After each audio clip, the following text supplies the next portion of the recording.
Estamos en línea. Muy bien, hermanos amados, entonces estamos tocando un tema muy bonito, un tema apasionante, muy profundo y le pedimos a nuestro amado Hashem que sea él quien conduzca el programa porque la verdad es un poco difícil llegar hasta el espíritu con que lo queremos hacer.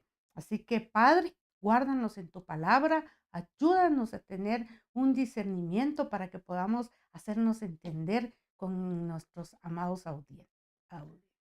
Así es, pues una buena noche a ti, una buena noche a nuestros estimados hermanos. Hoy tenemos un tema bastante interesante, el fin de este siglo, un tema que consideramos que es para nuestros días, nos recuerda justamente lo que el apóstol Pablo dijo, no os conforméis a este siglo, sino transformaos. Entonces, veamos esa parte, tenemos que ser transformados, todos estamos anhelando esa transformación. Yo creo que es algo muy importante y propio de los creyentes. Desde aquella época de nuestro Señor Jesucristo estaban preguntando sus discípulos cuando él oraba en el Monte de los Olivos, enfrente de Edom, que es una montaña también donde había una ciudad, se habían establecido los edonitas que no eran amigos del Evangelio, ¿verdad? Entonces, los discípulos le preguntaron, dinos cuándo van a suceder estas cosas, cuando tú vienes de segunda vez, ¿verdad? Entonces, él les dice, todo lo que ustedes puedan ver en Mateo es muy interesante para poder entender qué está pasando en este preciso momento en la tierra. Yo no sé si usted está en contexto, pero hay cada cosa, ¿verdad? Que está ocurriendo a nivel social, político, desastres mundiales que cada día, cada año son más frecuentes. Fíjese usted que en Mateo 24, 3, 32, 33, él hizo también una mención profética acerca del estado de Israel. Y eso es muy importante. ¿Por qué? ¿Por qué es tan importante en este tiempo? Porque se oyen muchos díceres, ¿verdad? Que el Estado de Israel y el meollo de todo esto es siempre Israel, ¿Sí? que el Estado de Israel, que los sionistas, que esto, el otro. Pero nosotros quisimos realizar esto para que usted tome en cuenta que no es nada nuevo ni es nada inventado. ¿Qué te parece? Sí, efectivamente no es nada nuevo.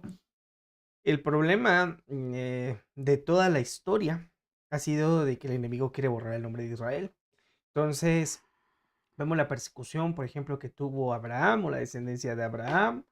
Vemos también cómo Yeshua fue perseguido y me parece importante destacar que fue perseguido precisamente no por simples fariseos.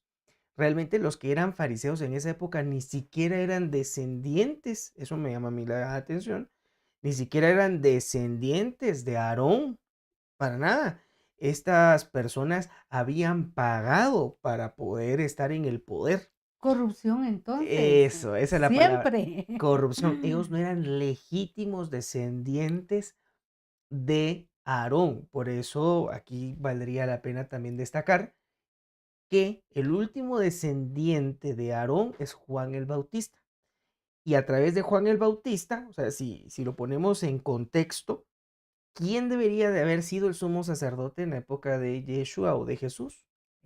Juan el Bautista es el único descendiente de Aarón, pero de tal manera que para todo ese congreso, por llamarle de esta manera, o esa asamblea que había sido corrompida, para el mundo estaba corrupta, pero para el Señor, bueno, el legítimo eres tú, Juan el Bautista.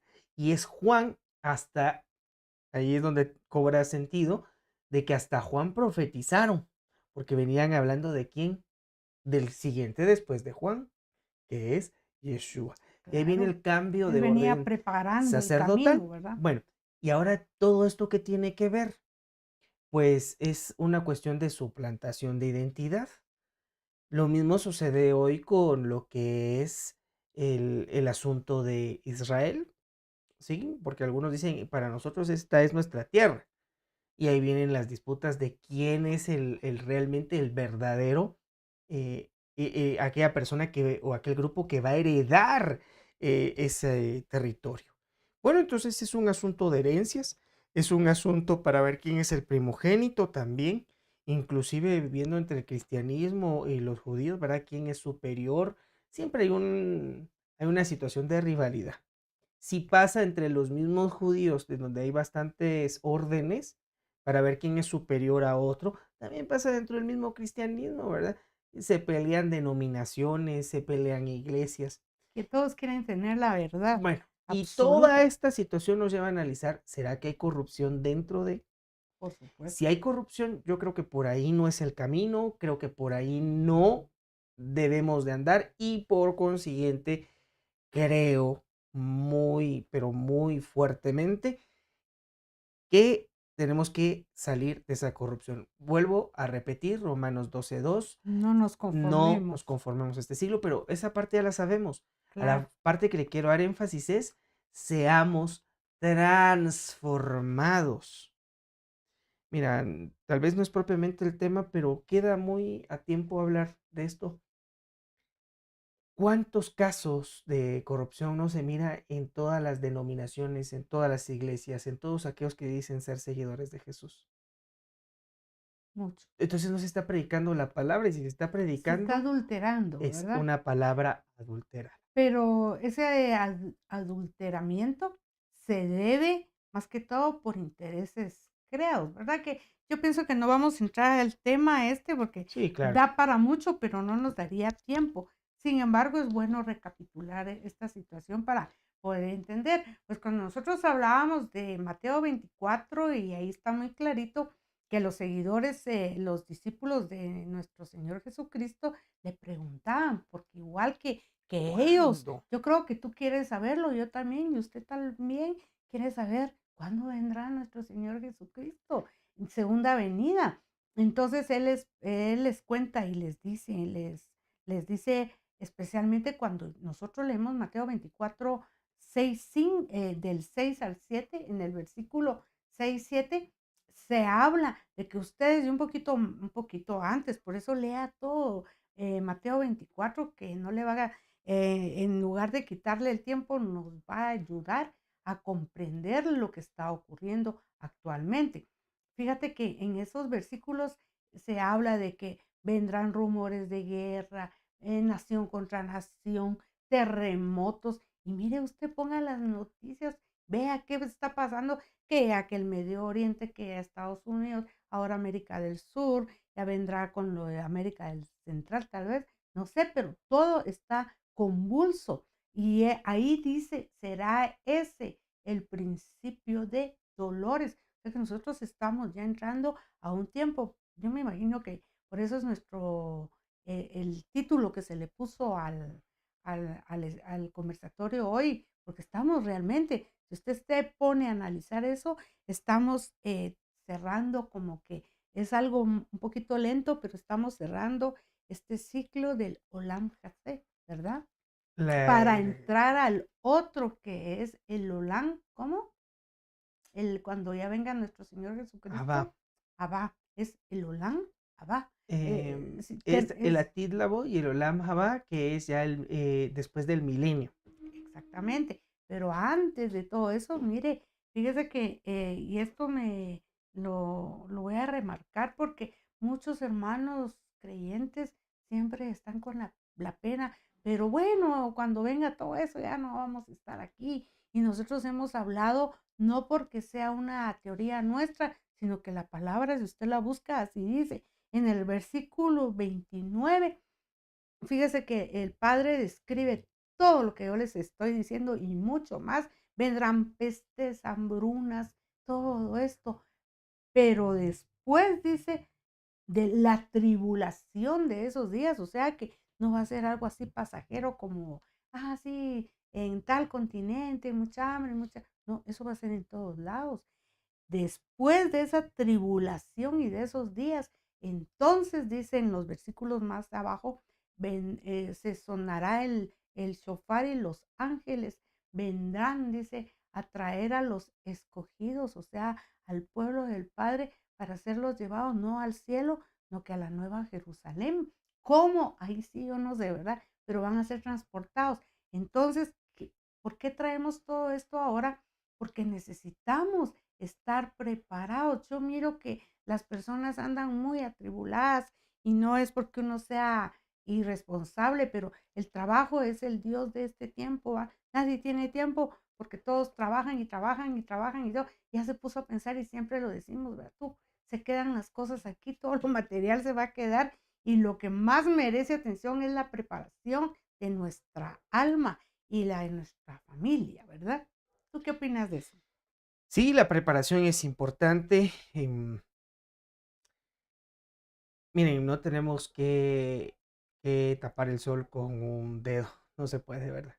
Abrimos las noticias y lo que hoy nosotros vemos en el mundo es caos.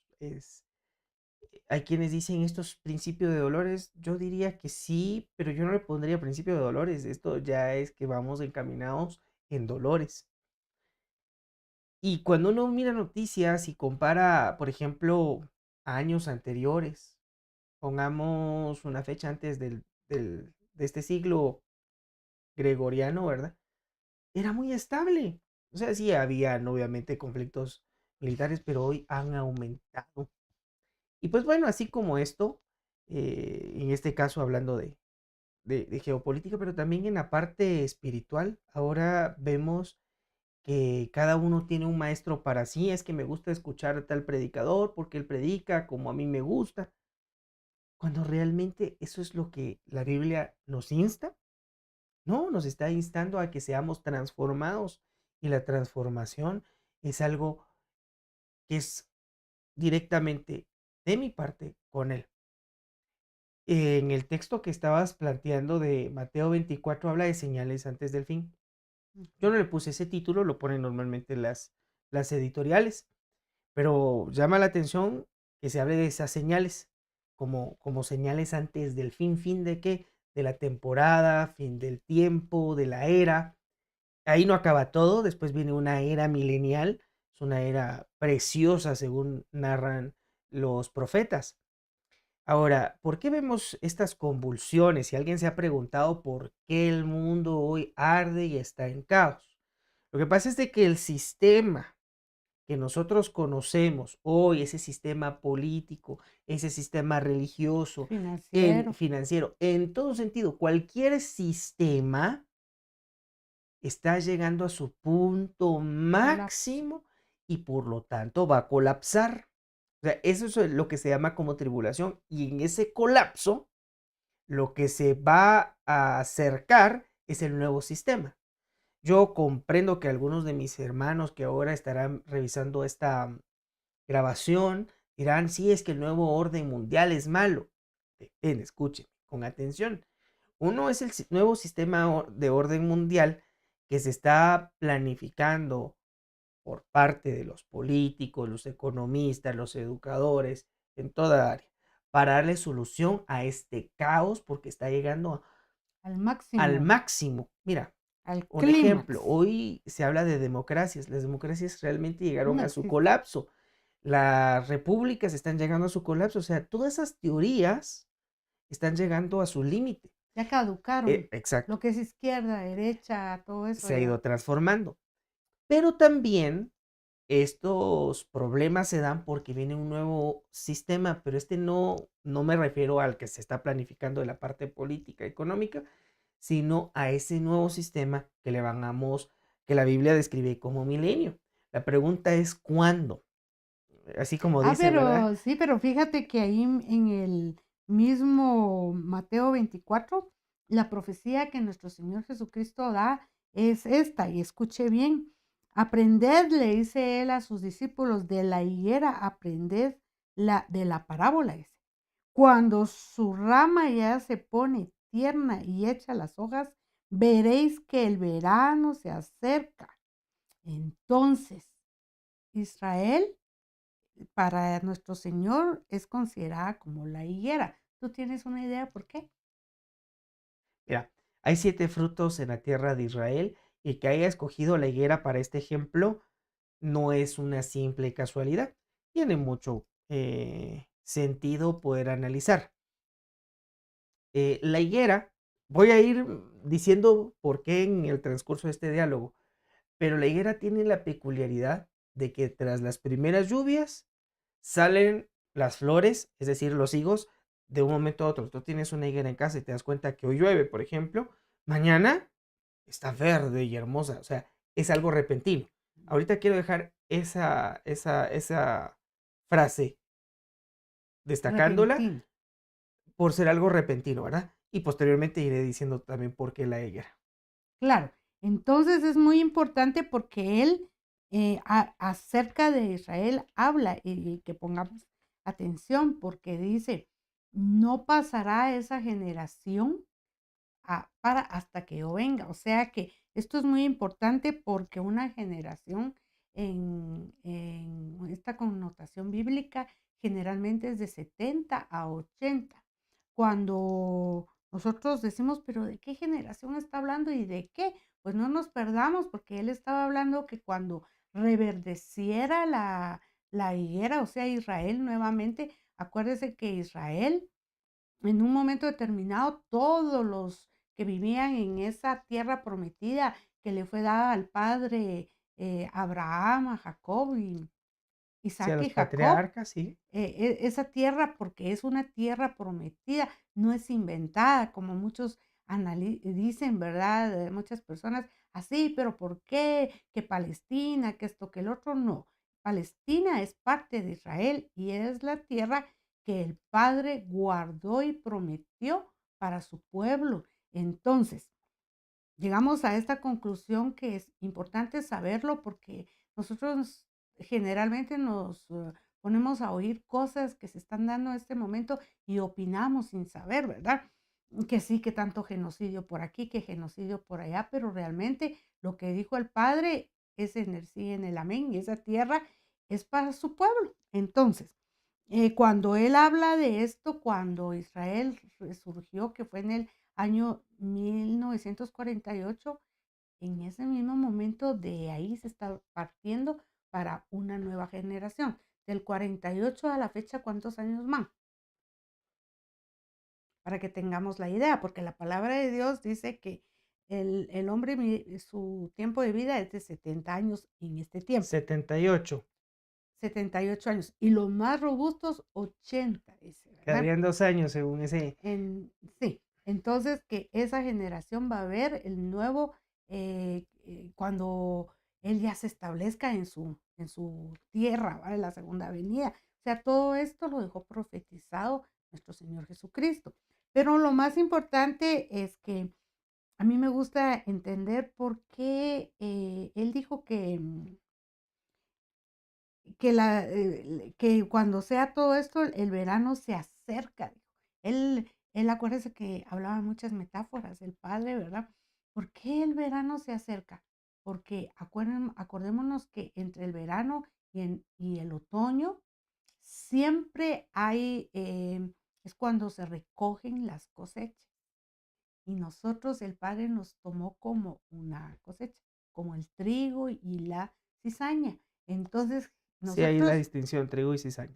sí, claro, que la cizaña se parece mucho al trigo, pero no es trigo. Entonces, ¿por qué él hablaba de esto? Porque va a haber una cosecha. Tú siempre has hablado de las cosechas, de la cosecha de cebada, de la cosecha del trigo y también pues la cizaña, porque estamos juntamente con la cizaña, que no es nada bueno, pero él dijo que no la va a cortar porque es necesario que esté también cerca de nosotros. El problema es que se confunda. Entonces, la verdad es de que esa estación, fíjese, también el verano, mira qué interesante esto. El verano es una estación del año donde hay mucho sol, los días son más largos y hay mucha iluminación. Imagínate cuando nuestro Señor Jesucristo esté en esta tierra por segunda vez, yo creo que ya el sol ya no va a ser necesario porque Él nos va a dar toda la luz y su resplandor. Es algo que va a ser precioso, ¿verdad? Entonces, es muy importante que, fíjate que en la cosecha del otoño, y nosotros aquí entramos, se marca muy poquito, pero el otoño está entre despuesito de septiembre, octubre, más o menos, aunque se marque poco, pero es el tiempo del otoño. Y en el otoño se termina la cosecha de las hortalizas y muy especialmente de los granos. Y el trigo es un grano. Imagínate eso. Entonces, me, me hace pensar a mí, no sé a ti, pero ciertamente el día y la hora nadie la sabe con exactitud. Y por eso es muy importante cuando nosotros celebramos las fiestas, porque en esa fiesta que se celebra entre septiembre y digamos octubre, no es un día exacto, exacto por las lunas, pero es cuando se piensa que en esa fiesta de las trompetas vendrá nuestro Señor Jesucristo. ¿Tú me puedes opinar al respecto para que Sí, nuestros hermanos tengan un poquito más de claridad? bien. Yo tengo una tablita en pantalla que la he estado trabajando mientras que tú has estado compartiendo. Hablaba que hay 7 frutos en la tierra de Israel. ¿Por qué tengo que hablar de eso? Porque la Biblia, esto es pura Biblia, pura Biblia. Claro, Nos hace mención de ellas. Ahorita no mencionaré todos los frutos, sino solo los que considero que destacan o son más importantes. Para nosotros, los creyentes en la palabra, si usted tiene una Biblia, yo supongo que cree en la Biblia, habla que nuestro inicio de año está en la época del mes donde se celebra Pascua, ¿verdad? Para nuestra tradición cultural, no la que yo practico, sino la el cultura del sistema, sistema, pues sabemos que la Pascua es algo que no se puede determinar, a veces es abril, a veces es marzo, ¿verdad? Bueno, el asunto es que ese es el primer fruto. Unos 50 días después, lo que nosotros conocemos como el Pentecostés, después de la Pascua viene Pentecostés, que curiosamente hay una cosecha de trigo. Entonces nosotros estamos viendo ya de que cada fruto tiene una estación y que tiene un mensaje para nosotros. Y eso nos lleva a analizar o a concluir más bien que todo tiene una secuencia. Posterior a eso, viene ya para la época entre junio y julio lo que son las primeras uvas. Obviamente ya han caído chubascos. De hecho, ahorita estamos en temporada de lluvia en la época en la tierra de Israel y comienza a las uvas, perdón, los higos comienzan a estar ya presentes o muy pequeños. Pero obviamente los frutos no se dan de un día para otro. Cuando nosotros empezamos a ver que la higuera da ya sus primeros frutos, es decir, no se están cosechando, sino que son las primeras flores, porque la flor es lo que se come. Ahí cuando vemos eso, sabemos que el verano se va acercando, eso es lo que dicen las escrituras. Entonces, cuando se recogen las frutas de verano, que curiosamente hay una profecía sobre las frutas de verano, está en Oseas, si no estoy mal, sabemos que comienzan a crecer los frutos y a está en partir, Oseas 9:10. Oseas 9:10, gracias, y ya se acerca la época de cosecha del higo. ¿Cuándo se va a dar esto? Esto se da normalmente entre agosto y septiembre. ¿Qué pasa después de que se cosecha el Digo, higo? ¿Qué pasa? ¿Qué pasa? Y ahí viene el mensaje. Viene la época de arar la tierra. ¿Qué entendemos por arar la tierra?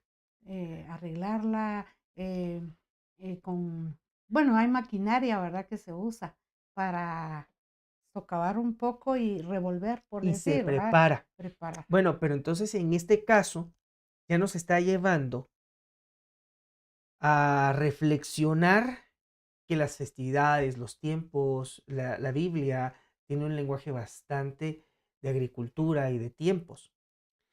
Ahora, cuando nosotros también hablamos de arar la tierra, nos debe de recordar a la profecía que se habla de cuando el segador venga a segar la tierra. ¿Dónde aparece eso en las escrituras?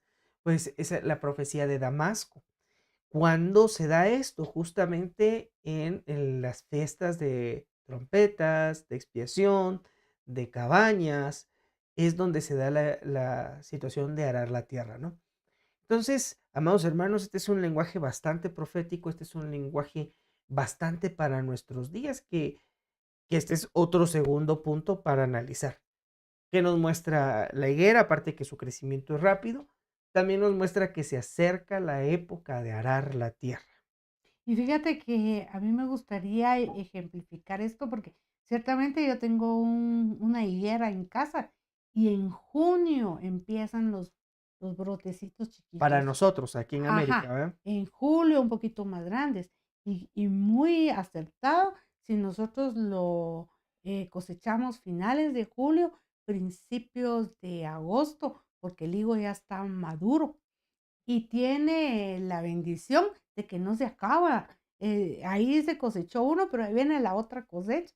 Fíjate, esto es muy interesante. Entonces, yo creo que vamos a saludar aquí a nuestros hermanos. Ana, la hermana Ana Beatriz, bendiciones. Hermana, hasta donde usted se encuentre. A nuestro hermano Brian y familia, un abrazo fuerte. Un principio de año para usted muy bien. Nuestro hermano Daniel Henry también. Y nuestra hermana Ana Beatriz nos dice vivir en santidad, obedientes a los mandamientos del Eterno. Muy bien, hermana, muchas gracias.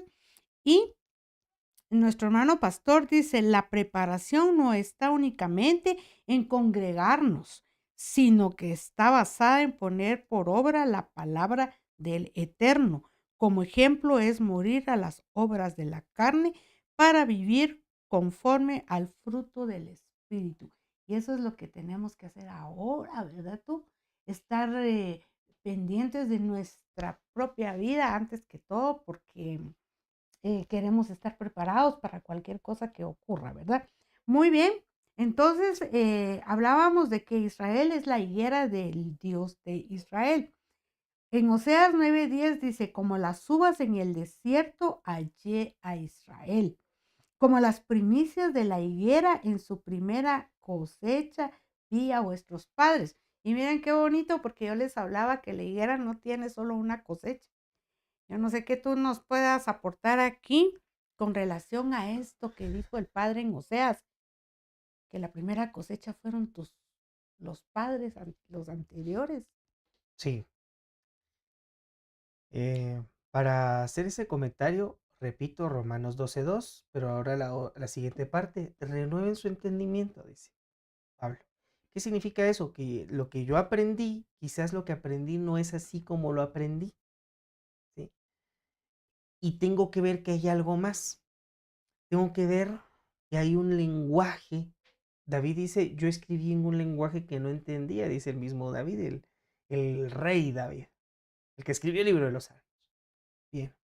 Entonces, en todo fruto, los que saben algo de botánica, sabrán que todo fruto, todo árbol, todo campo que da fruto, tiene diferentes cosechas.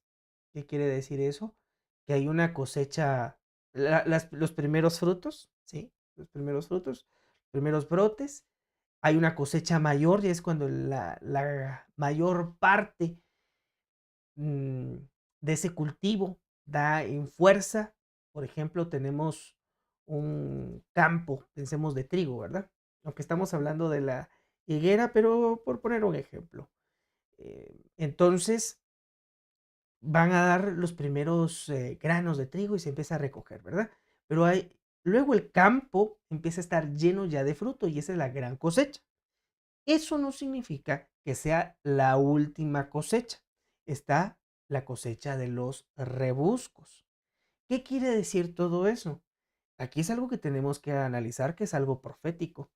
Algunos hermanos hablan de que existe exclusivamente, y yo aquí quiero que prestemos atención que este es lenguaje profético, ¿de acuerdo? No es un invento mío, está basado obviamente en agricultura, está basado en la palabra del creador. Hablan de un arrebatamiento y excelente, qué bueno que pueda existir un arrebatamiento. Pero a mí las escrituras me hablan en el lenguaje que estoy viendo, es un lenguaje de prestar atención, me habla que hay diferentes momentos. Están las primicias, es una primera cosecha, la cosecha mayor y también está la de los rebuscos, ¿sí? ¿Cuál es mejor? La mayor. Depende, depende porque cada una tiene una función. Por ejemplo, yo hablaba con una persona que se dedica a la agricultura y me Ujú. decía, fíjese que los primeros frutos de este árbol tienden a ser dulces, de X árbol, tienden a ser muy dulces, pero los que vienen son muy jugosos. Entonces hablaba de que hay diferentes momentos en, en la cosecha de un producto. Bueno, de ahí nosotros podríamos comprender por qué en las escrituras se habla, por ejemplo, esto es un ejemplo de los 144,000, pareciera que son como una primicia. No necesariamente son numéricos de 144,000 personas, sino que ese es un lenguaje que hay que entender. Luego se habla de una cosecha máxima y también luego entraría lo de los rebuscos. Creo que cuando Pablo nos hace muy claro el ejemplo de los rebuscos cuando dice los que hayamos Quedado. quedado. O sea, hay una cosecha, pero no es la primera, no es la segunda, sino es la tercera. Los que hayamos quedado, entonces seremos arrebatados. Va, solo dame un minuto ahí. ¿Qué dice que serán? Arrebatado. Seremos arrebatados y Formado. transformados en un abrir y cerrar de ojos. Y eso me lleva de vuelta al texto de Romanos 12:2. No se conformen a este siglo, sino transfórmense. Entonces la transformación, si bien es algo de lo cual yo ya tengo que comenzar a trabajar hoy en mi vida, esa transformación también se va a dar en cierto momento. Para aquellos queridos hermanos, ¿verdad? Que no piensen de esta manera, no pasa nada. Lo importante no es debatir, sino es estudiar las escrituras. Por eso, si vamos otra vez a Mateo 24, hay señales antes del fin. Y después de toda esa gran tribulación, viene la venida del Hijo del Hombre. Repito, yo no le puse esos títulos, eso lo pone el editorial. ¿Qué es esa venida del Hijo del Hombre? Es cuando somos transformados en un abrir y cerrar de ojos. ¿Cuándo se da eso históricamente? O en la tierra de Israel, eso se va a dar justamente cuando viene el momento de arar la tierra. Fíjate que, así, no sé. Sí, entonces yo estoy poniendo una fecha. No, yo no sé poner fechas, no puedo, pero sí puedo entender las estaciones. Puedo entender que el ¿Cuándo va a lenguaje, llover? cuando va a llover, y no porque yo o sea, tenga que tener estudios de eso, uno lo entiende porque el mensaje ahí está. Como sabíamos cuando papá, mamá nos iba a felicitar y como cuando nos iba a regañar, ¿verdad? Se presiente. Entonces es exactamente lo mismo. Mira, yo tengo una idea, pues es mi punto, que realmente las cosechas, como tú dijiste, no son solo una, pero la primera cosecha de que nuestro padre se refería aquí eran los padres. Yo calculo que esto fue antes de la venida de él. Todos los que profesaron la fe y que hicieron lo que estaba en la Torá, ¿verdad? Porque ya existía la Torá. Dos cosas, el mandamiento Ajá, y el testimonio de Jesús. exacto. Es muy Y ya importante. después, la otra cosecha que creo yo que va a ser la más fuerte y la más grande, es después de la venida de nuestro Señor Jesucristo, porque Él vino no a quitar nada, al contrario, vino a explicar de una manera un poco más vivida, más sencilla quizás, todo lo que está expuesto en la Torá y de lo que hablaban los profetas.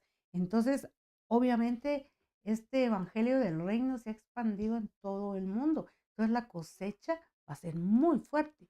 Y la otra que va a estar quedando de los rebuscos, lastimosamente, será para todos aquellos que son creyentes, pero que por algunos azares del destino se apartaron pero tienen en su corazón esto, pero lamentablemente yo espero que nosotros no quedemos en esta, ¿qué te puede decir? En este grupo, porque sí va a ser muy fuerte ahí la persecución y todo, o sea que sí va a ser fuerte. Entonces ahí va a ser el Yo, rebusco.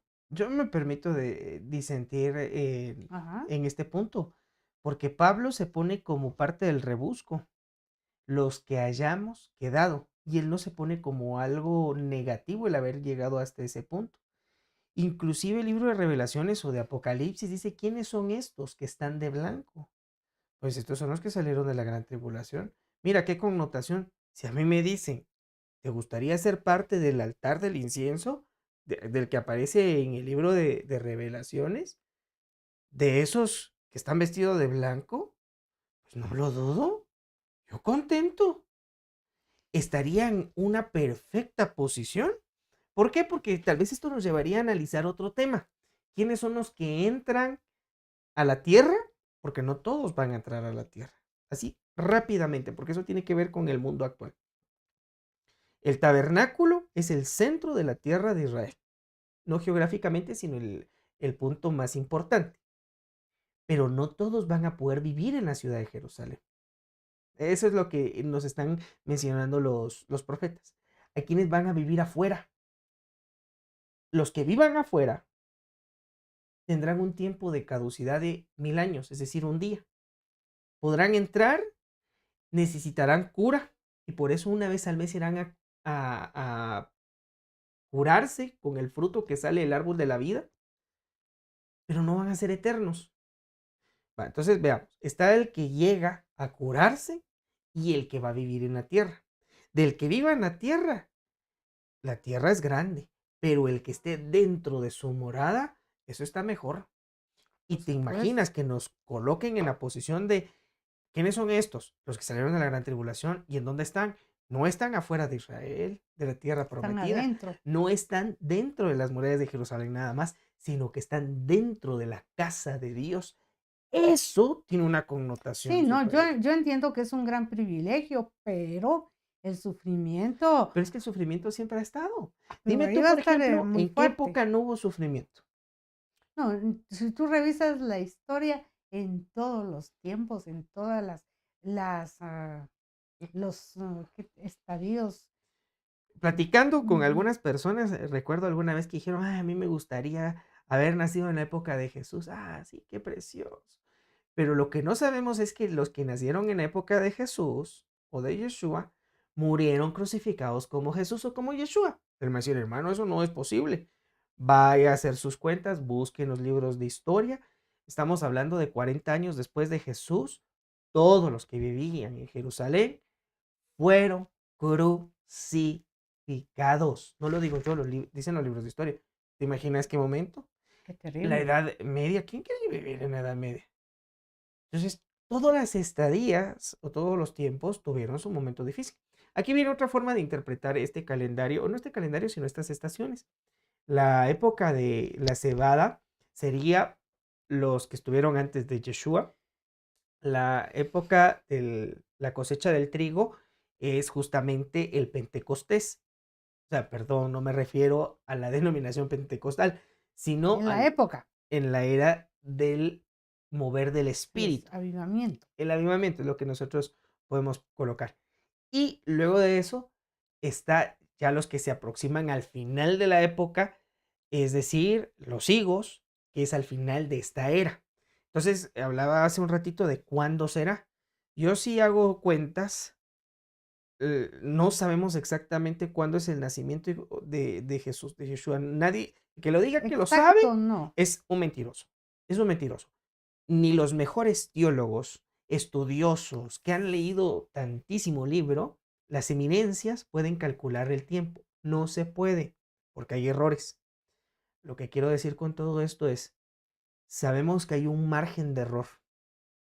No sabemos exactamente cuánto. Algunos ponen máximo, máximo 3, 4, y hay algunos que son exagerados, 10 años. Entonces, obviamente después del 30, ¿verdad?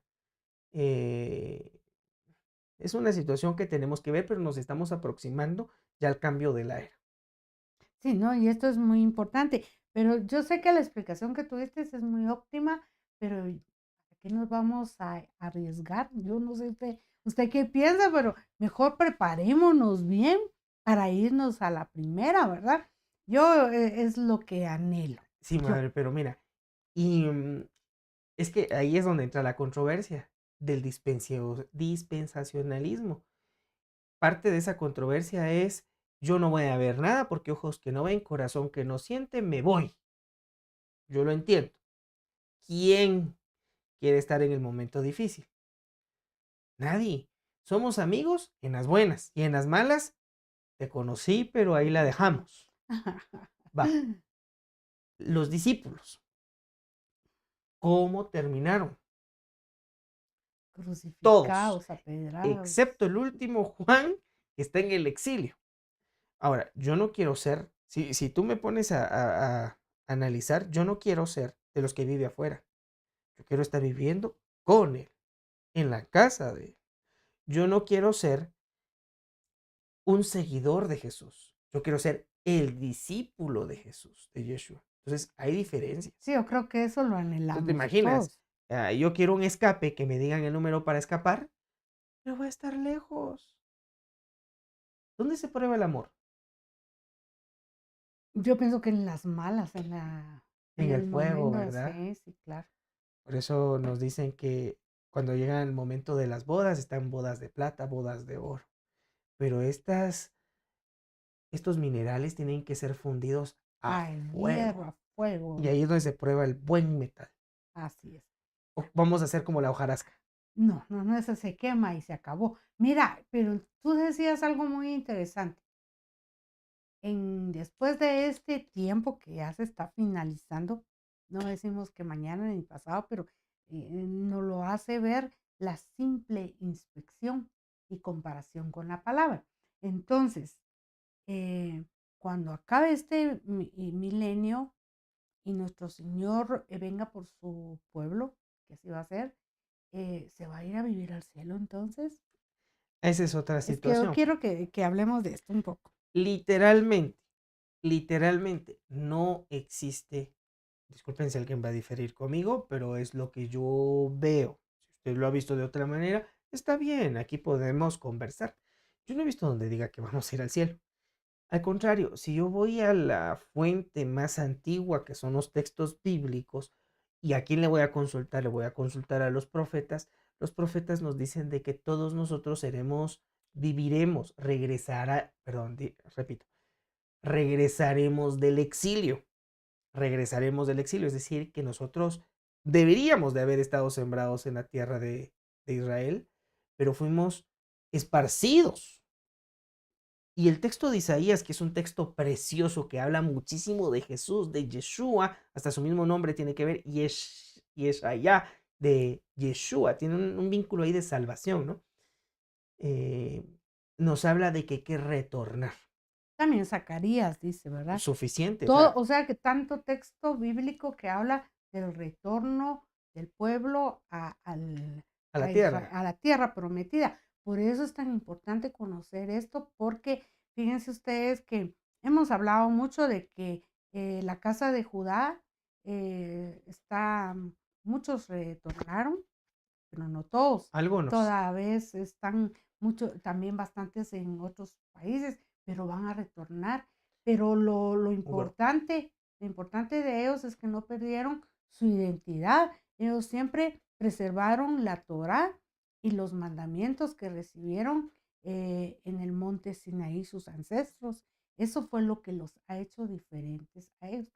Pero la otra casa de Efraín, que yo creo que es la mayoría, fuimos esparcidos por toda la tierra y nos asimilaron las costumbres, las creencias de otros pueblos. Por eso es que existe toda esta diferencia. Nosotros hemos hablado mucho respecto a esto. Y fíjate que estaba yo viendo que el Salmo 137:1 dice que literalmente estaban los cautivos de Babilonia. sí, los cautivos estaban, Aquí lo tengo, ¿me permites sí, leerlo? sí, claro que sí. Sí, dice, junto a los ríos de Babilonia, allí nos sentábamos y aún llorábamos, acordándonos de Sión. Y también cantando las canciones para Yahshua, dice, pero aún cautivos en tierras extrañas y nosotros estamos en una tierra extraña, ¿verdad? Y entonces imagínense si ellos lloraban por esa tierra. Y aquí entramos al punto álgido, ¿verdad? Y controversial de nuestro tema, creo yo, porque muchos hablan de Sión como que fuera lo peor, como ni saben qué es Sión, pero al final, porque yo también hace muchos años caí en ese error y decía, es que los sionistas crearon el Estado de Israel por conveniencias económicas y todo, como que se cocinó, pero como que fue una ayuda a Dios. Y ya leyendo uno todos estos temas, se da uno cuenta de que puro lorito uno repite lo que oyen, ¿verdad? Pero muy importante cuando nosotros hablamos y entendemos que Sión es una colina, Sión es Jerusalén, Sión es, hablando como es Israel, y metafóricamente, si nosotros hablamos de Sión, es como lo ideal, como la ciudad perfecta. Me imagino que ya va a ser cuando estemos en el milenio, primero Dios. Entonces, esto es Sión. Entonces, no podemos hablar mal de Sión. ¿Y por qué surgió Sión? Porque los judíos en todo el tiempo, si usted se va a leer el Antiguo Testamento, se va a dar cuenta que fueron esparcidos por Babilonia, fueron esparcidos por muchos lugares y les quitaban sus costumbres, les prohibían leer la Torah. O sea, fue una guerra sin parangón, pero que no ha terminado. A la fecha seguimos casi en la misma. Y lo más triste es de que esa situación que es más que todo excluyente y podemos decir es terrible porque háblele usted a muchos, no digo que sea la totalidad, pero hablemos de gente cristiana creyente, hable de cosas de los, que salga el tema algo de los judíos, se ponen, hay quienes hasta se enojan y dicen, sí, los judíos aquí, los judíos allá, o por ejemplo, si hablamos algo tan sencillo de las fiestas, ¿verdad? Que son santas convocaciones, no son judías, no que son del pueblo de Dios, pero la gente como por la misma ignorancia dice, ah, no, eso es judaizarse, eso es de judíos, es como un odio, imagínense. Entonces, esta situación, esta persecución viene desde hace mucho tiempo y no ha terminado, pero viendo todo esto, fíjense ustedes que miren una historia tan sencilla. Entonces los voy a hacer muy sencillo y tú puedes después ampliarlo. A finales del siglo XIX, jóvenes idealistas judíos, amantes de Sión, sí, amantes de Israel, de esa tierra, en más o menos 1882 hacen una primera convención en Constantinopla, manifestando el deseo de una patria judía y su derecho dado por el Dios de Israel, de esa tierra prometida, como hablábamos hace un momento de Abraham, Isaac y Jacob. Entonces, ¿por qué? Porque ellos sabían de esta historia. Entonces ellos empiezan a organizarse como todo joven, ¿verdad? Que tiene esa energía, ese ímpetu, ¿verdad? De hacer las cosas bien. Pero hay un hombre que surgió entre ellos llamado Teodoro Herzl, que se le atribuye como el padre del modernismo, del sionismo moderno en Europa, porque allá surgió, él se sensibilizó del problema del antisemitismo, porque este problema, como yo les repito, fue antes, durante y después, porque seguimos con el antisemitismo. Em, Hasta por las iglesias cristianas, como hemos hablado, en 1896-97, el sueño de todo judío sigue con líderes, porque se siguen formando líderes en 1904 y todo. En la Primera Guerra Mundial, fíjese, este es un dato muy interesante. En la Primera Guerra Mundial, podemos decir que fue como el detonante de todo esto, porque hubo un hombre que se llamaba Chaim Azariel Weimann, que él nació en 1874 y murió en 1952, y él era un químico que se dedicaba pues a hacer su alquimia, y en esa situación él elaboró la acetona, y en esa época hacían pues municiones con acetona, no sé cómo será el proceso realmente de todo esto, Pero, ¿qué pasó? Que en el Reino Unido, cuando estaba este señor Churchill, que era el primer ministro, él necesitaba de acetona y él proveyó. Y así fue como este señor se fue abriendo espacio en las altas esferas y fue conocido. Y el sueño de este señor era pues, que se creara un Estado de Israel. Y el primer ministro de Inglaterra lo ayudó. Y ahí él empezó a tocar puertas para que los planes de Dios se dieran, fíjese, o sea que ninguna situación económica, social, política, lo que él en su corazón quería, que los planes de Dios se llevaran a cabo. Usted puede decir, pero entonces eso, pero fue un hombre, claro, porque el Señor nos usa a nosotros para que sus planes sean hechos una realidad. Este señor fue el primer presidente en la Segunda Guerra Mundial. Mire, la Primera Guerra lo que pasó, empezó a prepararse para ver el Estado. Hubieron muchas situaciones ahí que si las traemos a colación no terminaríamos hoy. Pero la Segunda Guerra Mundial, miren qué interesante. Acordémonos de que en la Segunda Guerra Mundial, que empezó como en el año 1937 al 40 y tantos, creo que duró como 8 o 10 años. ¿Y qué pasó ahí? La persecución y genocidio para el judío fue muy fuerte. Muchos de los judíos habían migrado para Palestina, porque ya le digo yo, vuelvo, repito y recalco, Palestina es parte de Israel, es parte de esa tierra prometida que nuestro Señor le dio a los padres, ¿verdad? Entonces, dice que em, el señor Hitler prohibió que ellos llegaran a esa tierra, dice que los masacraban y muchos de ellos murieron en el intento de llegar a Palestina. Pero se dio la Segunda Guerra Mundial y entonces, después de todo esto, en el año de 1948, el 14 de mayo, entonces se proclamó, después de tantas cosas, a la tierra del Estado de Israel.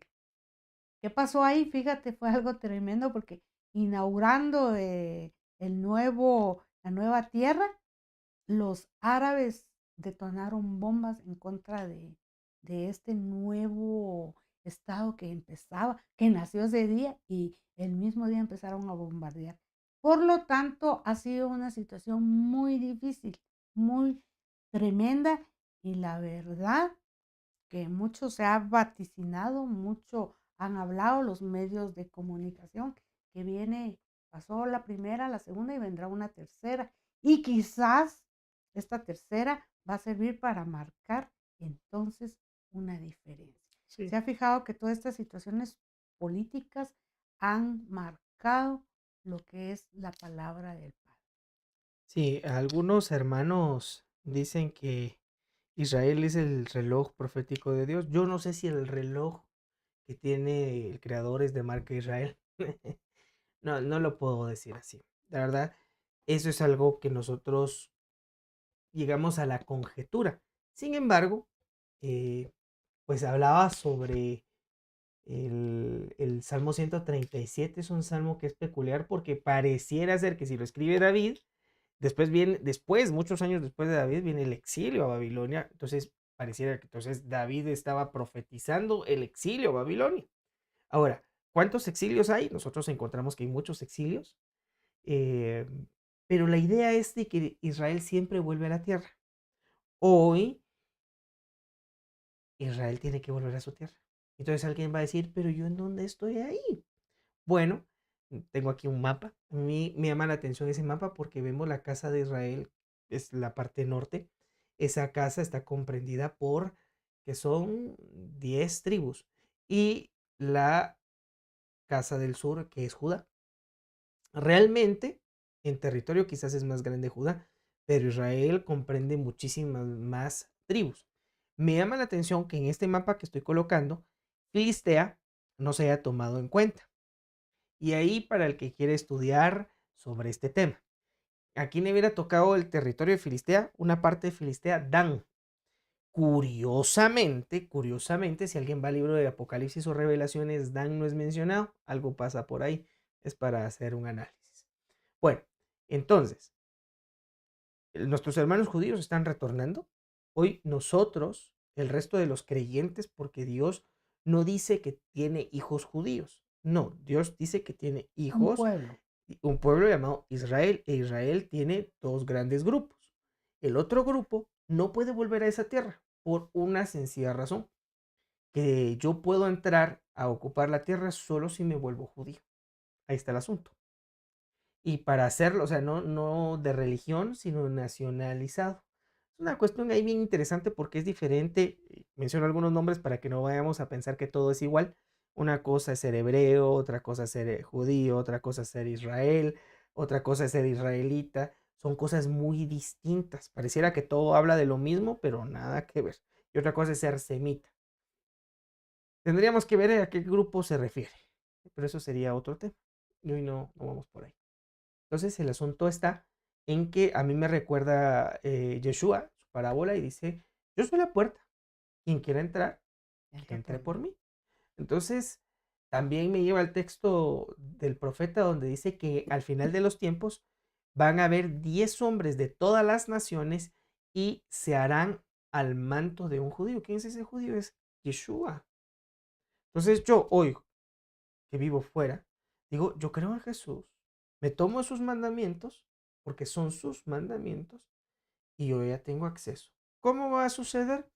No sé, no me debe de interesar qué métodos va a utilizar, porque los métodos de él quizás difieren muchísimo de los míos. Hablando de esas diferencias y que tiene que ver incluso con la palabra sion o sionista, mira, si yo le tengo que aconsejar a Dios, te imaginas que le aconseje, ¿verdad? Y le diga, mira, eso de que tú envíes a Moisés a la casa de Faraón, eso no está correcto, porque Faraón es Faraón hijo del diablo.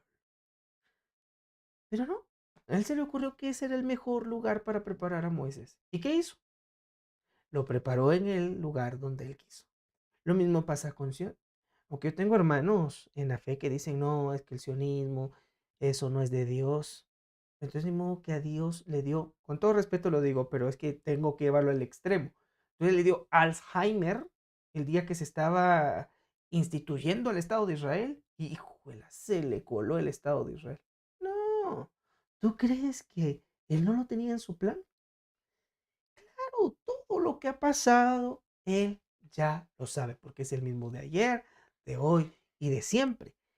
¿Qué quiero decir con todo esto? Que no se le coló a Dios. Y que la profecía dice que antes de que sea dado a luz la nación, primero es la nación y luego es dada a luz. Y dice la profecía, ¿puede una nación nacer en un solo día? ¿Y cómo es posible que nació antes? Primero fue nación y luego nace. O sea, ahí hay una cuestión que deja la profecía porque se ha cumplido. Entonces, con todo esto, ¿qué es lo que quiero decir? Uno, que no se le ha colado a Dios la palabra Sión. Realmente tendríamos que hacer la diferencia entre lo que es Sión como el movimiento político y Sión como el fundamento bíblico. El fundamento bíblico es la esencia de todo. Todos trabajamos sobre eso. Pablo dice, y Yeshua también lo dice, que el que quiere edificar, que edifique sobre esa roca. Es decir, Dios nos da la oportunidad de construir sobre eso, sobre la palabra de Dios. ¿Sí o no? Sí. Eso sí, lo tengo que edificar sobre un fundamento. ¿Por qué no le pusieron al país de los patitos? El país de los azules, el país de los mantos. ¿Por qué le pusieron Sión? Porque tienen que ir a la raíz, un fundamento. Y sí, y si tú te recuerdas de esta historia, es de que quisieron instituir el pueblo de Dios en Uganda y en otros lugares y no se pudo. No ¿Por se pudo. qué? Porque el padre dijo, ¿dónde es? Efectivamente. Sí. Entonces, ¿qué quiero decir con todo esto? Que se están moviendo cosas, amados hermanos, cosas que hoy nosotros podemos ver materializadas, conflictos, problemas, pero eso solo me deja analizar qué es lo que se está moviendo espiritualmente. Porque lo que nosotros vemos material es la consecuencia de algo espiritual ¿qué es eso espiritual que está detrás? O sea, si yo veo conflictos aquí en la tierra, entonces te imaginas cómo están los conflictos en los cielos. Sí. Y eso nos lleva a saber que nosotros vamos a ser transformados. Yo sí creo el texto que dice que nosotros seremos transformados en un abrir y en un cerrar de ojos. Personalmente, porque ahí fue donde No, sí. comenzaste a hacer el análisis de cómo surge Sion. Pero yo creo, yo Juan Carlos, creo que no es para irme al cielo, sino es para heredar la tierra. Y hermano, ¿qué tierra? Pues la que el Señor hizo, la que el Señor creó, porque ese es su mandamiento. O sea, ese es el propósito, que yo no voy a ir a los cielos. Si alguien cree que va a ir a los cielos, excelente. Si usted lo quiere creer, no pasa nada. Miren, ahí hasta el final de los tiempos vamos a decir, era así. Y alguno tendrá razón y otro no. Pero a mí lo que me dicen los profetas es que vamos a regresar del exilio. Y ese retorno del exilio tiene que ver incluso con el retorno de nuestro pensamiento a conceptos que nosotros hoy decimos, miren, esto es novedoso, cuando realmente dice la Biblia, preguntad por las sendas antiguas. Vuelvo al texto de Romanos 12:2, no se conformen a este siglo, el Olam Hazé, el mundo actual. Transfórmense. ¿Por qué? Porque tenemos que adaptarnos al mundo por venir. Te lo digo, trabajé mucho tiempo con tecnología, computadoras. Yo sé que cuando hay un programa nuevo, se tiene que actualizar el software, porque de lo contrario ese programa nuevo no puede estar en esa computadora, en ese dispositivo, si no está actualizado. Lo mismo, viene un mundo que se llama el Atid Labo, el milenio, Atid Labo en hebreo. Pero para que él venga, yo tengo que recibir la información y estar preparado. Por eso dice, transfórmense. Es decir, yo no creo que existiera esa palabra para Pablo, pero actualícense. Dense un reset, un F5, un control R, actualícense, porque lo que viene está pronto. Y el Padre Nuestro nos dice, venga a nosotros tu reino. Por medio de la renovación, dice, de vuestro entendimiento. Es decir, que la transformación, el volver del exilio comienza en nuestro entendimiento. Soy esclavo todavía a las costumbres de hombres. Soy esclavo a las tradiciones de hombres, pero no a lo que Dios dice que es bueno. ¿Sí? Es que la Biblia me dice que es bueno y yo le agrego a la Biblia. Y eso no está bien. Y dice para que vean cuál es la voluntad buena de Dios, que es agradable y que es Perfecto. perfecta. Él no quiere que nadie se pierda, sino que todos vayamos al arrepentimiento. Amén. Al arrepentimiento, ¿cómo se dice arrepentimiento en hebreo? Teshuvah, es Teshuva. volver, Sí. retornar al punto donde nos perdimos. Y mira qué interesante porque generalmente en el sistema que estamos viviendo, cuando se termina un año gregoriano y empieza el otro, todos empiezan, ¿cuáles son nuestros propósitos para este año? Eso es muy típico en las familias, ¿verdad? Quizás en algunas iglesias también. Hermano, ¿cuál es? Pero la verdad, muchos, la mayoría no dice, pues leer la palabra y prepararme para la venida del Padre, porque damos por sentado que falta mucho. Pero si usted sigue, como decimos, el diario vivir, se dará cuenta que no es tan así. Así que mis amados hermanos, esto es para no traer tristeza ni amargura No, ni desasosiego, sino que todo lo contrario, traer una esperanza de vida, ¿verdad? sí. Termino, amados hermanos, diciéndoles, ¿con qué nos tenemos que preparar? Prepárese en todo sentido. Estudie todo lo que pueda estudiar, trabaje moderadamente porque el trabajo en exceso es malo. Prepárese no con intelecto, sino con la sabiduría de Dios. El intelecto es bueno, pero también busque la palabra de Dios, oremos más. Y esa es una buena forma de prepararnos. Y el Creador va a decir de qué otras maneras también físicamente nos podemos preparar haciendo ejercicio, por ejemplo. Eso también es bueno. Sí, es una Claro. buena preparación.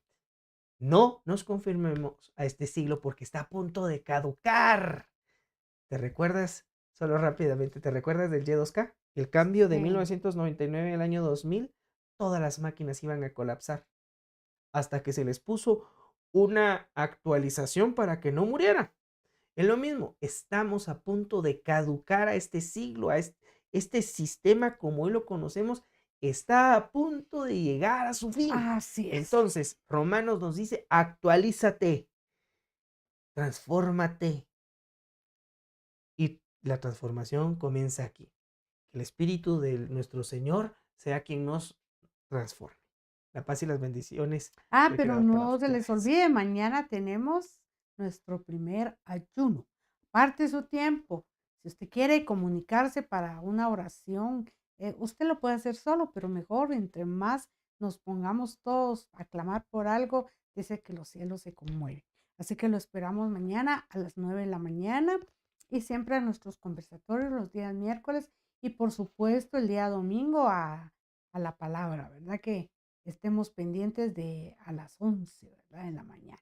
Así que los amamos y deseamos que este año no sea el mismo que acabamos de dejar, Ah, sino que sea un año lleno de entendimiento y sabiduría. Pidamos como Salomón sabiduría, porque eso lo llevó a él a ser uno de los hombres con más recursos económicos. No porque yo esté anhelando ni para usted ni para mí eso, pero a veces nos preocupamos más por las añadiduras y recordemos que si nuestra alma progresa, todo lo demás, salud, dinero y amor. Dios les bendiga. que estén bien, hasta pronto.